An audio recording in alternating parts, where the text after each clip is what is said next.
छत्रपती शिवाजी महाराजांचे शूर मावळे अर्थातच नरवीर तानाजी मालुसरे यांचं जीवनचरित्र आपण ऐकणार आहोत.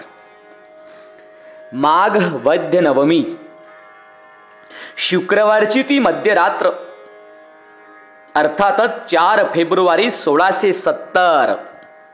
स्थळ आहे किल्ले सिंहगड. एक बेलगाम किल्ला. इथल्या कड्यावरून फक्त आणि फक्त वाऱ्याला वरती जाण्यास परवानगी इतका बेलगाम. गडाच्या सर्वांगाला उभे सरळ कातळ कडे होतं. घडीव चिऱ्यांची भक्कम तटबंदी. गडाच्या पश्चिम दिशेला एक कडा इतका ताट आणि खोल की तिथं नुसतं उभं राहिल्यास डोळे गरगर गरगर फिरून आपला कपाळ मोक्ष व्हायचा. येथून उतरणं आणि चढणं तर खूप पुढची गोष्ट आहे. त्या काळ्या कुट्ट ताशिव कड्याचे नाव डोनगिरीचा कडा. हा अभद्य नैसर्गिक कडा असताना इथे तटबंदी घालायची जरुरी भासलीच नाही.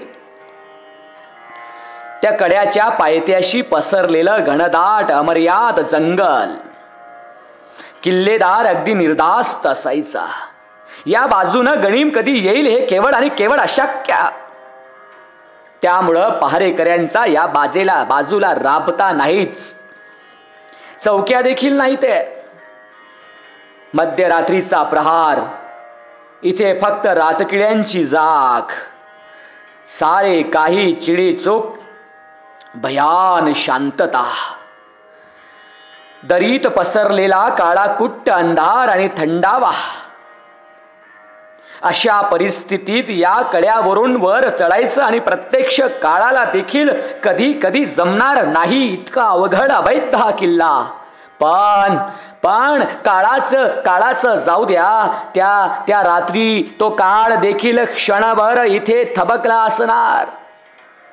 1 नाही, 2 नाही, 3 देखील नाहीत, तर तब्बल 500 जण एक करून तोंडामध्ये भली मुठी तलवार पकडून अंधारावर स्वार होऊन दोरीच्या आधारानं अगदी शांतपणे कड्यावरून वर येत होते.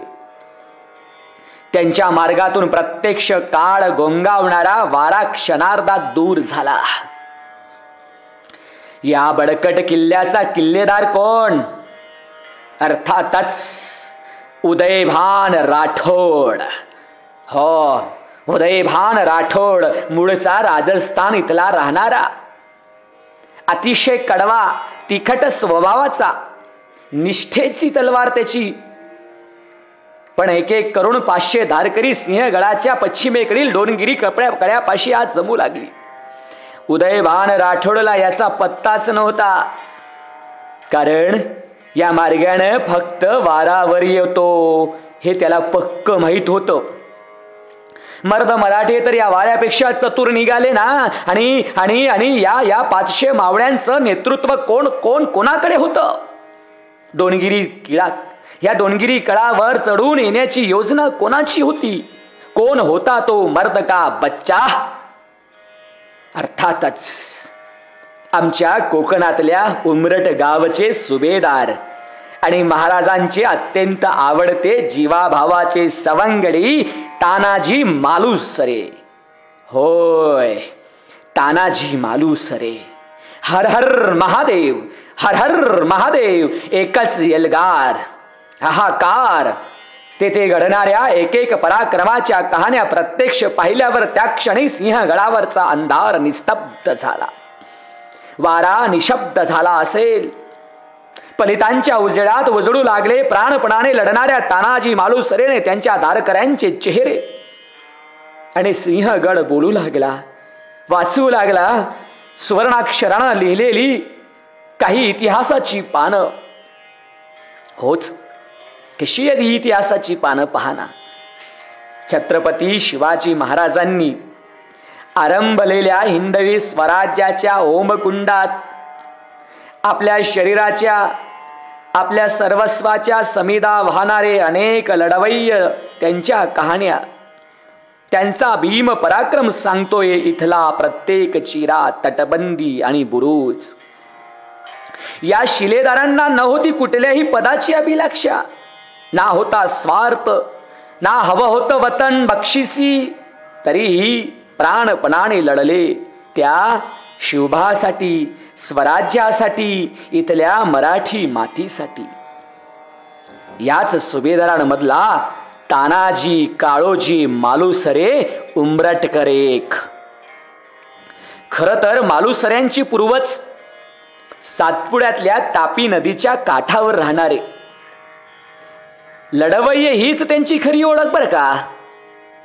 पुढे एकेका मोहिमाद्वारे ते दौलताबाद, अहमदनगर आणि नंतर साताऱ्याजवळचे वाई या ठिकाणी आले. वाई जवळील गोडोली येथे ही मंडळी राहावयास आली. खर तर मालुसरे हे 96 कुळी मराठा समाजातील एक प्रतिष्ठित घराणं आहे. बऱ्याच मंडळींना वाटतं तानाजीचं मूळ गाव कोकणातल्या पोलादपूर जवळील उमरठे हेच आहे. मात्र तसं नाही. तानाजीचे वडील काळोजी मालुसरे हे गोडोली याच गावी राहत होते.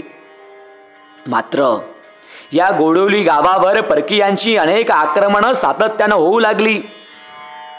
याचं महत्वाचं कारण म्हणजे शिवरायांनी हिंदवी स्वराज्याची स्थापना करण्यासाठी आपल्या सवंगड्यांचं जी शपथ, जी प्रतिज्ञा घेतली होती, त्यामध्ये या मुलखातील अनेक तरुण मंडळी शिवरायांना सामील झाली होती. ही भूमी स्वतंत्र व्हावी या ध्यासानं प्रेरित होऊन शिवरायांच्या पवित्र कार्यात ही सर्व मंडळी जणू एक रूप झाली होती. आणि नेमकी हीच गोष्ट वाईच्या मुसलमान सुभेदारास छडत होती. एके दिवशी या सुभेदारानं हे गोडोली गावच नामशेष करण्याचं ठरवलं. तानाजीचे वडील काळोजी आणि काका भोरजी आणि इतर तरुण जवान यांची या मोहिमेत कत्तल करण्यात आली. मालुसऱ्यांच्या घराची पूर्ती वाताहात झाली. तानाजीची आई कशी बशी वाचली आणि ती आपल्या 2 लेकरांचा म्हणजे तानाजी आणि सूर्याजी यांचा जीव वाचवण्यासाठी कोकणातल्या उमरठे या गावी राहावयास आली. त्यावेळी तानाजीचं वय अवघ 12 वर्ष आणि सूर्याजीचं वय अवघ 10 वर्षांचं होतं. या जीवघेण्या प्रसंगामुळे त्या क्षणापासून तानाजी आणि सूर्याजीच्या मनात या क्रूर सुलतानशाही बद्दलची नफरत वाढू लागली. उमरट गावी शेलार मामानं या तिघांना आश्रय दिला. तानाजी सूर्याजी हे दोन्ही बंधू आपले शरीर कमवण्यासाठी दिवसभर अविरत परिश्रम करायचे, मल्लखांब करीत. पुढे त्या दोघांनी तलवारबाजी, भालाफेक, तिरंदाजी असलं सारं शिकून घेतलं. तानाजी समशेर बहादूर झाला, तिरंदाजीही झाला, कुस्ती, घोड्यावर स्वार होणं हे सगळे प्रकार शिकत असताना तानाजी पोवाडेही छानपैकी सादर करीत असे. भरदार छातीचा, उंच देहाचा हा तलवार बहादूर फक्त गावातच नव्हे तर पंचक्रोशीत सुप्रसिद्ध झाला. आपल्या अनेक सवंगड्यांसह तो रायगड जवळचे खोरे, शिवतरघडीचे खोरे, बीरवाडी अशा ठिकाणी मुक्त भटकंती करीत असे. तेथील अनेक मित्रमंडळी त्याच्या परिचयाची झाली. तानाजी सगळ्यांच्या लाडका बनला. एकदा सावित्री नदीच्या काठावर वसलेल्या बीरवाडी या गावातल्या एका माल पाटलाच्या घरी लग्न समारंभ होता आणि या समारंभास खूप मंडळी दूरवरून आली होती. अर्थातच या समारंभात तानाजी होताच. वरात आली आणि या वरातीत आपले कौशल्य दाखविण्यासाठी तानाजीनं दानपट्टा, लाठी, बोथाटी असे विविध कौशल्य दाखवलं. कुस्तीमध्ये देखील त्यानं आपली छाप सोडली. वरातीमधले आणि बाहेरून आलेली मंडळी तानाजीवर बेहद्द खुश झाली होती. तिथं एक बाहेरून आलेला तरुण दूरून तानाजीनं सादर केलेलं अनेक कौशल्य निरखित शांतपणे उभा होता. अचानक त्या तरुणानं पुढे येऊन तानाजीला अगदी घट्ट मिठी मारली. तानाजी गांगरला. तू कोण, तू कोण असं विचारताच त्या तरुणानं शांतपणे उत्तर दिलं, मला ओळखलं नाहीत? अहो मी शिवाजी, शिवाजी भोसले. तू तू तानाजी मालुसरे ना? असं म्हणताच तानाजीनं झटकन शिवरायांना वंदन केलं. इतक्यात आजूबाजूची मंडळी जमा झाली. शिवरायांना पाहण्यासाठी एकच गर्दी होऊ लागली. शिवाजी महाराज आणि तानाजी मालुसरे यांची झालेली ही पहिली भेट. या प्रसंगामुळं अवघ्या पंचक्रोशीत तानाजीचं नाव सर्वतोमुखी झालं. याच वेळी शिवरायांकडून एक खास दूत तानाजीकडे पाठवलं. सोबत होता खलिता आणि एक भली मोठी तलवार, पोशाख आणि पांढर शुभ्र घोडे. तानाजी हरकून गेला. खलित्यात लिहिलं होतं, आम्हाला त्वरित येऊन भेटावं. तानाजी आणि शेलार मामा तयारीला लागले. प्रत्यक्ष शिवबाण बोलावलं आहे, काय काम असावं याचा अंदाज बांधत शिवापूरच्या वाड्यात ते पोहोचले. तेथं शिवबा आणि त्याचे अनेक सवंगडी उपस्थित होते. शिवबानं तानाजीची ओळख सर्वांना करून दिली. शिवबानं या सवंगड्यांशी गंभीरपणे चर्चा केली. या चर्चेत दादाजी गुप्ते, येसाजी कंक, बालाजी चिमणाजी, भीमा लोहार इत्यादी मंडळी उपस्थित होती. शिवरायांचे आदेश सुटले. एक भव्य स्वप्न उराशी बाळगून सारी मंडळी रायरेश्वराकडे निघाली. आज शिवबाच्या चेहऱ्यावर काही निराळच तेज दिसत होतं. सर्वजण रायरेश्वराच्या मंदिरात आले. रायरेश्वर पुणे जिल्ह्यातील भोर तालुक्यातील हे रायरेश्वर हे प्रसिद्ध असं स्थान आहे. इथलं शिवमंदिर प्राचीन आहे. एका भल्या मोठ्या रायरीच्या पठारावर हे मंदिर साकारलं आहे. मंदिराच्या एका मोठ्या टेकडीवर आपण गेलो तर उत्तर दिशेला असलेला उत्तुंग, तिकोणा, विसापूर आणि लोहगड हे आपल्या दृष्टीस पडतात. तर दूर प्रतापगड, विचित्रगड, मकरंदगड हेही दिसू शकतात. आजूबाजूला पसरलेली गर्द झाडी, खोल दर्या, आबाळात घुसलेले सुडके, आळवडणाच्या अनेक वाटा, यामुळे हा मुलूक दुर्गम असा आहे. अशा निसर्गरम्य वातावरणात तिथं साकारलेल्या रायरेश्वराच्या गाभाऱ्यात शंभो शिवशंभो असा निनाद घुमला. त्याच बरोबर घंटेच्या आवाजांची आवर्तनं इथल्या शांत वातावरणात उमटू लागली. सर्वप्रथम शिवभा, त्याच्या पाठोपाठ दादाजी, नेताजी, येसाजी, वाजी, तानाजी आणि काही सवंगड्यांनी आपला उजवा हात त्या पिंडीवर ठेवला. धीर गंभीर सुरात शिवराय म्हणू लागले, शिवशंभो शिवशंभो, हर हर महादेव, हर हर महादेव. हे शंभो, तुझ्याच आशीर्वादानं आणि साक्षीनं आम्ही सर्वजण हिंदवी स्वराज्याच्या स्थापनेची आज शपथ घेत आहोत. जोपर्यंत जीवात जीव असेल तोपर्यंत आम्ही हे मैत्रीचे धरलेले हात कधीही सोडणार नाही. ही मैत्री फक्त आणि फक्त स्वराज्याच्या उभारणीसाठी, स्वराज्याच्या देखभालीसाठी आणि स्वराज्यावर चालून येणाऱ्या गनिमांना नेस्तानाबूत करण्यासाठी राहील ही मैत्री.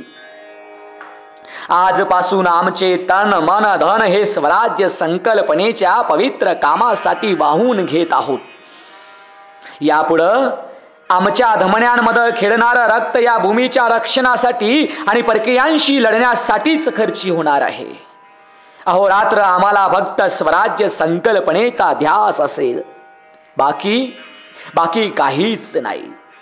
आम्ही सर्वजण शंभू महादेवा तुझ्यापुढे शपथ घेतो, तुझा आशीर्वाद आमच्या डोईवर असू दे, यश दे, सामर्थ्य दे, शक्ती दे, शिव शंभो हर हर महादेव.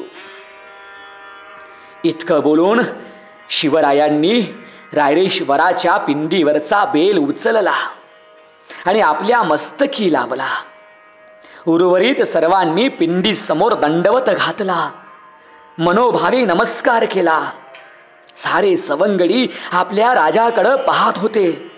शिवरायांच्या मुखावरचं तेज वाढतच होतं. ज्या दिवशी स्वराज्य संकल्पनेची शपथ घेतली गेली ती तारीख होती 27 एप्रिल 1645. शिवरायांनी आपल्या वयाच्या अवघ्या 16व्या वर्षी आपल्या सवंगड्यांसोबत शपथ घेतली आहे. स्वराज्य संकल्पनेची शपथ तर झाली, पण या सुंदर मुहूर्तावर नारळ तर फुटला पाहिजे. शिवरायांनी आपल्या मनातलं गुज आपल्या सवंगड्यांना सांगितलं. आता पहिले पाऊल कोठं टाकायचं? शिवरायांनीच प्रश्न उपस्थित केल्यावर तानाजी झटकन उठला आणि म्हणू लागला, राजे, देवासमोर शपथ झालेली आहे. पहिलं पाऊल आपण इथल्या जवळच असलेल्या रोहिडेश्वर किल्ल्यावर टाकलं तर या रोहिडेश्वरापासूनच आपण सुरुवात करूया. काय, कसं वाटतंय? यावर शिवराय मंदपणे हसले आणि तानाजीच्या या मनसुब्याला त्वरित संमती देखील दिली. राजे तानाजीला म्हणाले, भले शाब्बास तानाजी, अगदी मनातलं बोललास. आता हा गड ताब्यात घेण्याचा पहिला मान अर्थात तुलाच. लागा तयारीला आता. तानाजी खुलला, तयारी करू लागला. किल्ले रोहिडेश्वर, हो किल्ले रोहिडेश्वर, भोर ते महाबळेश्वर या डोंगर माळेतला एक प्रमुख किल्ला.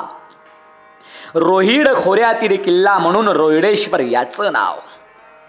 या किल्ल्याला विचित्रगड आणि विनीचा किल्ला असंही संबोधलं जातं. किल्ले रोहिडेश्वर तानाजी आणि त्यांच्या 200 मावळ्यांनी काबीज देखील केला. त्या शंभू महादेवासमोर शपथ घेतली होती ते रोहिडेश्वराचं खोरं आणि किल्ला स्वराज्यात सामील झाला. रोहिडे खोरे स्वतंत्र झाला. शिवरायांना अतिशय आनंद झाला. जगदंब जगदंब म्हणत शिवरायांनी तुळजाभवानीचं स्मरण केलं. शिवा आपल्या सवंगड्यांना नेहमी सांगे, हे स्वराज्याचं पवित्र कार्य आपल्या सर्वांच्या आई तुळजाभवानी आपल्याकडून करून घेत आहेत. आता आपलं हे सर्वांचंच कर्तव्य आहे आणि ते आपणाला चांगल्यापैकी निभवायचं आहे. बोला हर हर महादेव. शिवरायांच्या सुरामध्ये तानाजी बाजी येसाजीचा देखील सूर मिसळत होता आणि स्वराज्य वाळत होतं. काही दिवस सरले आणि एक महत्वाची खबर शिवरायांपाशी आली. सध्या आदिलशहाच्या ताब्यात असलेला तोरण्याचा किल्लेदार पूर्णपणे गाफील आहे. पहारे, दारुगोळा, तोफा, गस्त याची धड व्यवस्थाही नाही. खुद्द बादशहाचं देखील या गडाकडे अजिबात लक्ष नाही. खबर पक्की होती. शिवरायांना अगदी मनापासून वाटलं, तोरणासारखा अति उंच कणखर राकट किल्ला स्वराज्यात आल्यास आपलं बळ शतपटीनं नक्कीच वाढेल. झालं, ठरलं. तोरणा काबीज करण्याचं शिवरायांनी ठरवलं सुद्धा. किल्ले तोरणा, डोंगरी किल्ल्यात सर्वात उंच असलेला बेलाग किल्ला, झुंजारमाची, बुदलामाची या गडाची शक्तिस्थानं. झुंजारमाची म्हणजे खरोखरच झुंजार बरं. या माचीवरून खाली वाटेनं जायचं, वर यायचं म्हणजे फक्त वाऱ्यालाच जमावं इतकं उघड वाट. महाराष्ट्रातल्या अति बळकट आणि अति दुर्गम किल्ल्यांच्या पंक्तीमध्ये बसण्याचा मान तोरणा किल्ल्याचा. गडाला 2 दरवाजे, बिनी आणि कोकण दरवाजा. तोरणा गडाची उंची तब्बल 4400 फूट. शिवरायांचा आदेश सुटला तशी मावळ्यांची फौज तोरणागड चढू लागली. किल्ल्यात प्रवेश केला. सगळेच बेसावत होते. मर्द मावळ्यांनी गडाचा ताबाही घेतला. तोरण्यावर हिंदवी स्वराज्याचा भगवा झेंडा अभिमानानं फडफडू लागला. तोरणा आणि आजूबाजूचा मुलूक स्वराज्यातच दाखल झाला. शिवरायांना जातीनं तोरणा किल्ल्याची पाहणी केली.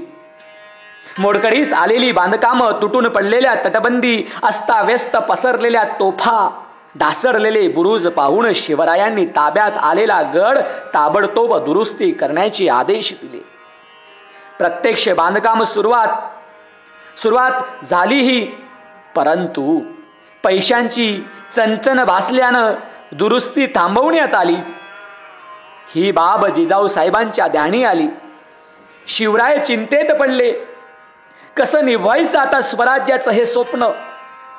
याच कालावधीत प्रत्यक्ष तानाजी मालुसरे हे जातीनं तोरणा गडाची पाहणी करायला गेले होते. दुरुस्ती थांबवल्याचं त्यांना कळले देखील.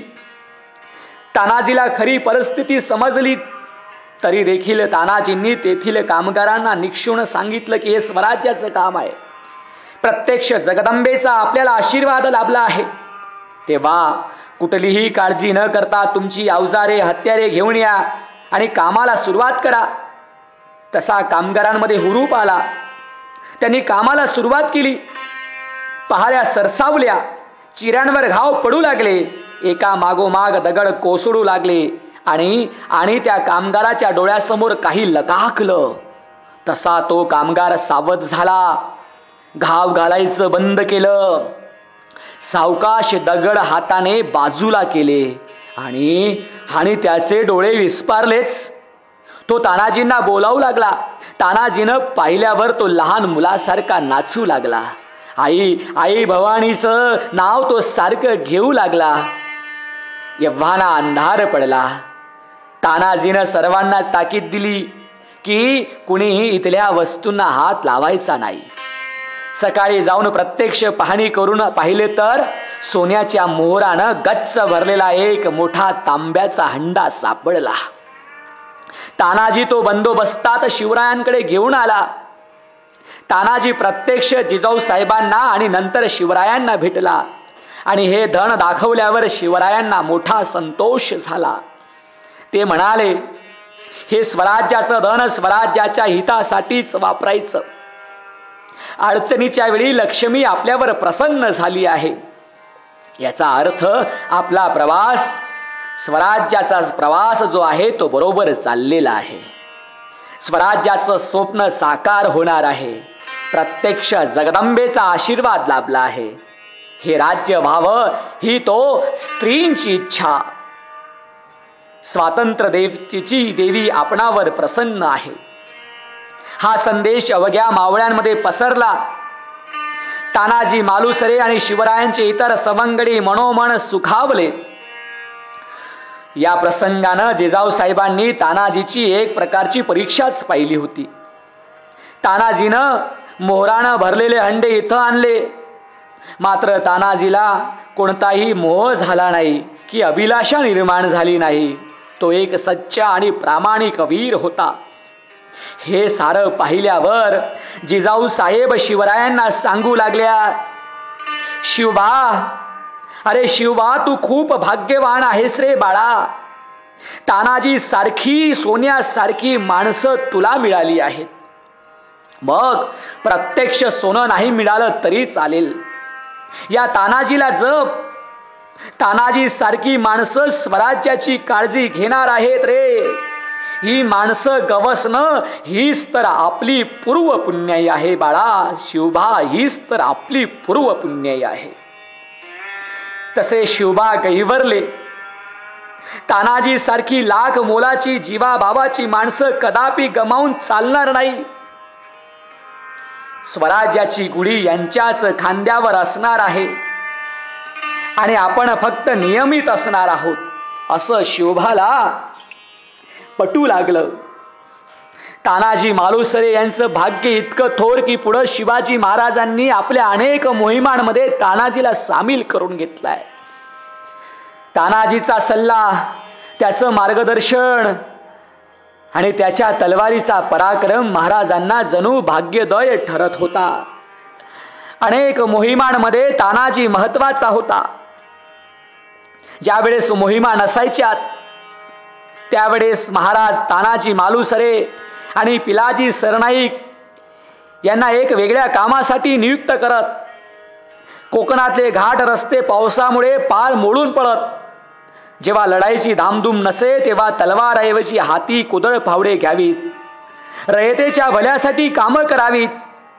प्रत्यक्ष महाराजांनी हे सांगितल्यावर रस्त्याची लोकोपयोगी कामं जी आहेत ती बराबर तानाजी करून घेत असे.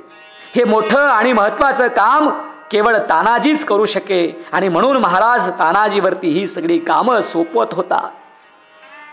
मध्यंतरीच्या कालखंडामध्ये औरंगजेबानं त्या ठिकाणी महाराजांना आग्र्याला कैद केलं आणि आग्र्यावरून सुटून आल्यावरती आता औरंगजेबाला अद्दल घडवायचीच असा निश्चय करून महाराजांनी मोगलांना एक एक फटके मारायला सुरुवातही केली. पुरंदरचा तह आणि आग्र्यामध्ये झालेला अपमान हे दोन प्रसंग महाराजांच्या जिवारी लागले.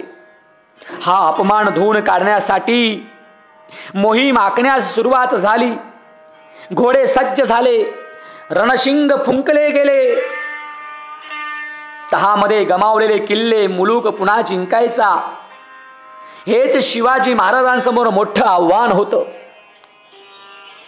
महाराजांचे शिलेदार आणि मावळे यासाठी फक्त एका आदेशासाठी तयार होते. पहिला घाव कोंडाणा किल्ल्यावरच घालून औरंगजेबाला आव्हान देऊ असं या ठिकाणी महाराजांनी ठरवलं देखील. अगदी पूर्वीपासूनच या किल्ल्याचं नाव सिंहगडच आहे. कागदोपत्री मात्र किल्ल्याचं नाव कोंढाणा असं आहे.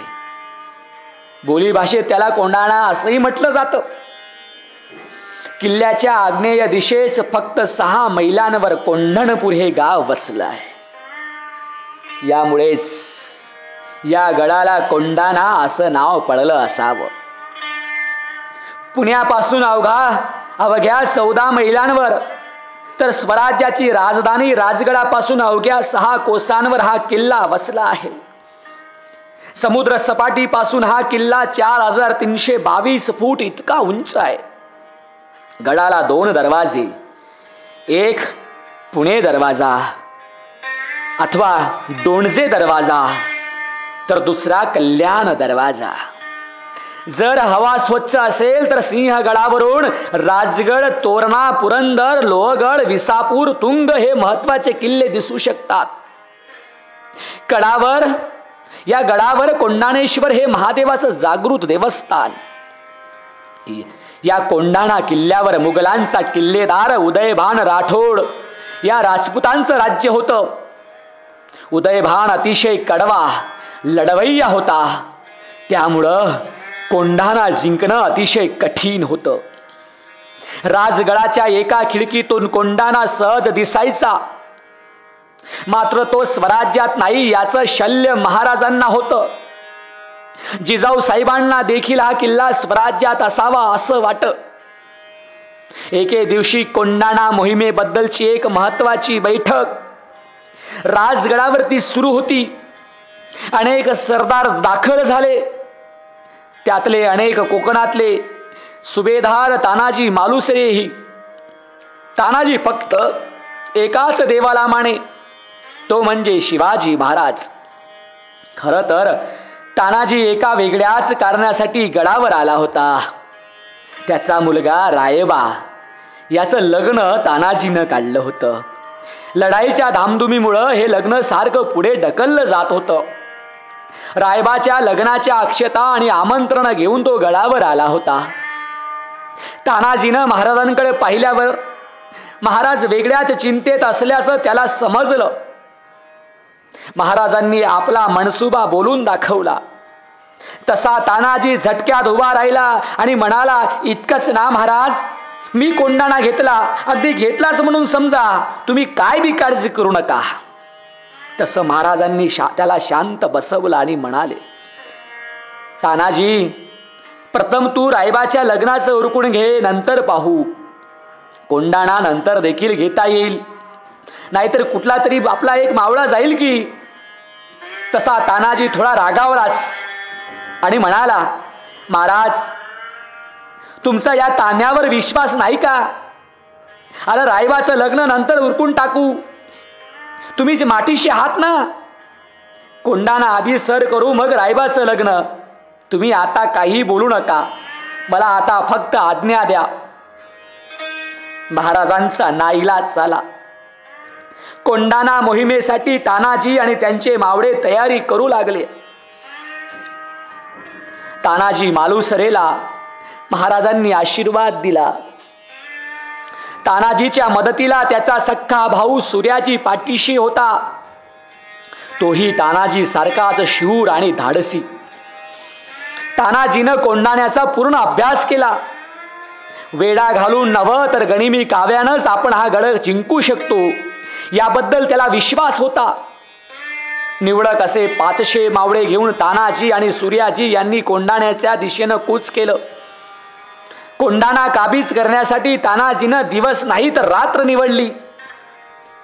माघातल्या वद्य नवमीची ती रात्र कोंढाणा किल्ल्यावर उदय भानूची कडी गस्त असे. पहारा देखील कडक असतो. अरे स्वतः उदयभान जातीनं दिवसातून अनेक वेळा किल्ल्यावर गस्त घालत असे. तानाजीने हे सर्व जाणलं होतं. किल्ल्यात प्रवेश करण्यासाठी मार्ग फक्त 2, पुणे दरवाजा आणि कल्याण दरवाजा. मात्र इथे प्रचंड पहारा. अगदी मुंगेला देखील प्रवेश करता येणार नाही इतकी तयारी. तेव्हा तानाजीनं सरळ पश्चिमेकडची दिशा निवडली. याचं कारण बाकीच्या तुलनेत या दिशेला पहारा तसा कमी. याच पश्चिम दिशेला सरळ आभाळात घुसलेला डोंगिरीचा तासलेला उभा कडा आणि हाच डोंगिरी कडा चढून रणगंधन करून गनिमी काव्यानं किल्ला जिंकायचं असं ठरलं. याच दरीच्या पायथ्याशी रात्रीच्या वेळी अस्पष्ट हालचाल सुरू झाली. 500 मावळ्यांची आणि तानाजीची ही हालचाल. आतापर्यंत या बाजूनं फक्त वारा या गडावर चलला असेल. सर्वप्रथम 2-4 मावळे बडकट दोरांच्या माळावर माळा घेऊन वर चढले. नंतर ते दोर खाली सोडून उर्वरित मावळे आणि तानाजी चढून वर आले. नंतर एक एक करून 500 मावळे गडावर चढले देखील. त्यांच्यासोबत ढाल तलवार आणि युद्धाचे साहित्य असणार. इतकं वजन घेऊन कसे काय चालले असतील इतक्या रात्री? सारेच अकल्पित हो, सारेच अकल्पित. गडावरील काही निवडक सैनिकांना शेवटी चाहू लागलीच. काहीतरी गडबड दिसते म्हणून पाहायला गेले तर हर हर महादेव असा एकच गजर गजर करून मराठ्यांनी सैनिकांची कापाकापीला सुरुवात केली. हे मराठे आले तरी कुठून आणि कसे याचा विचार करण्याआधीच एका पाठोपाठ गणिम मारू लागले. अंधारामध्ये अंदाज येत नव्हता. मात्र उदयभानूचे सैन्य ही खूप. उदयभानूला ही बातमी कळल्यावर तो चवताळून ढाल तलवार घेऊन बाहेर आला.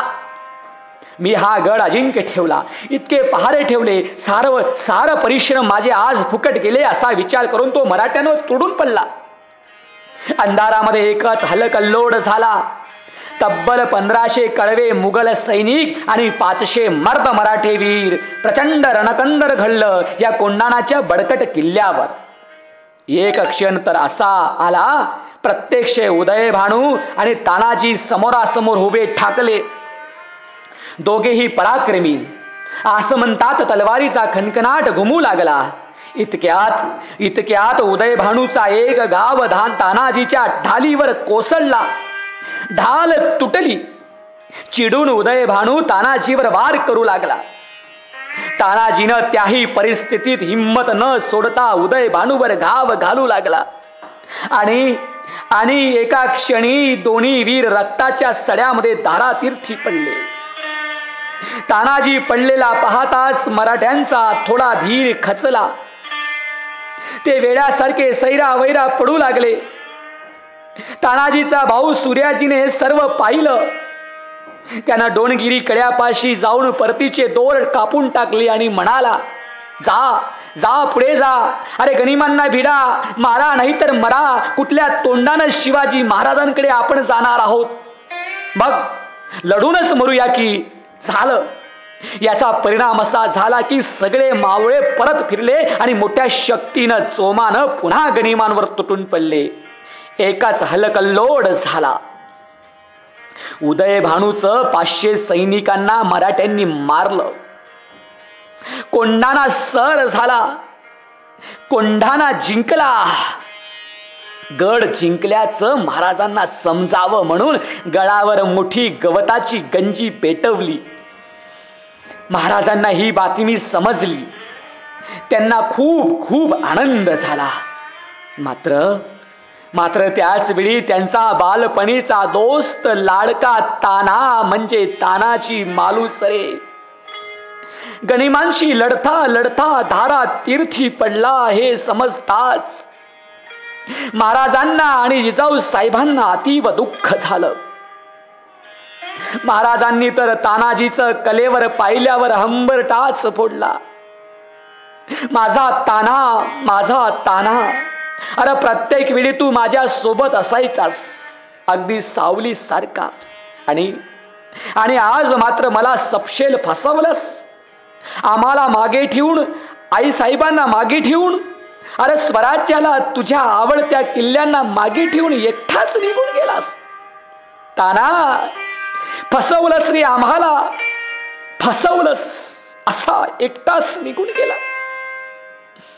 महाराज निशब्द झाले. याच तानाजीनं महाराजांसमवेत स्वराज्य स्थापनेची शपथ घेतली होती. तानाजीनं ती शपथ पूर्ण केली. आपली सर्वस्वाची समिधा स्वातंत्र्याच्या अग्निकुंडात तानाजीनं वाहिली. महाराजांना अतीव दुःख झालं. सिंहगडावर ज्यांनी ज्यांनी पराक्रम केला त्यांचा सर्वांचा यथोचित सन्मान महाराजांनी केला. यावेळी महाराजांना आपल्या जिजाऊ साहेबांनी मागे उच्चारलेले ते शब्द आठवले. शिवबा, ही सोन्यासारखी माणसं गमावू नकोस, त्यांना जीवापाड जप. तानाजी तर त्या सोन्याहून मौल्यवान होता. माझा ताना सोडून गेला अगदी एकटा. आता त्या गडावर फक्त दोघच, स्थितप्रज्ञ महाराजांची गंभीर मूर्ती आणि तानाजीच्या शौर्याच्या स्मृती. सिंहगड देखील निशब्द झाला आणि चोहीकडे अंधार दाटला. असा वीर लढवय्या तानाजी मालुसरे, ज्याला माझाही मानाचा मुजरा. धन्यवाद. प्राध्यापक गणेश पाटील.